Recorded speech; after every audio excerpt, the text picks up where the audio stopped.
नमस्कार, सत्यदर्शन न्यूज मध्ये आपले स्वागत आहे। मी पायल शहा।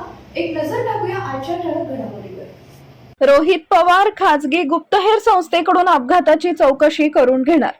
अजित पवार यांच्या अपघाताचा तपास आता खासगी गुप्तहेर संस्थेकडून होण्याची शक्यता आहे। आमदार रोहित पवार यांनी सरकारी तपास यंत्रणेवर संशय व्यक्त करत हा अपघात नवे घातपात असल्याची शक्यता यापूर्वीच वर्तवली होती। त्यामुळे त्यांनी अजित पवार यांच्या अपघाताची चौकशी आता स्वतः खासगी गुप्तहेर संस्थेकडून करून घेण्याचा निर्णय घेतलाय। या संदर्भात रोहित पवार यांनी दिल्ली दौऱ्यावर असताना 2 खासगी गुप्तहेर संस्थांच्या प्रमुखांची भेट घेतल्याची माहिती आहे।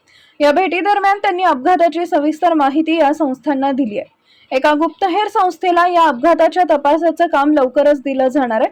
सरकारी तपास यंत्रणेकडून या तपासात दिरंगाई होण्याची किंवा व्यवस्थित तपास न होण्याची शक्यता रोहित पवार यांनी व्यक्त केली होती। त्यामुळे अपघाताच्या नेमक्या घटनाक्रमावर प्रकाश टाकण्यासाठी आणि सत्य समोर आणण्यासाठी खासगी तपास आवश्यक असल्याचं त्यांचं मत आहे।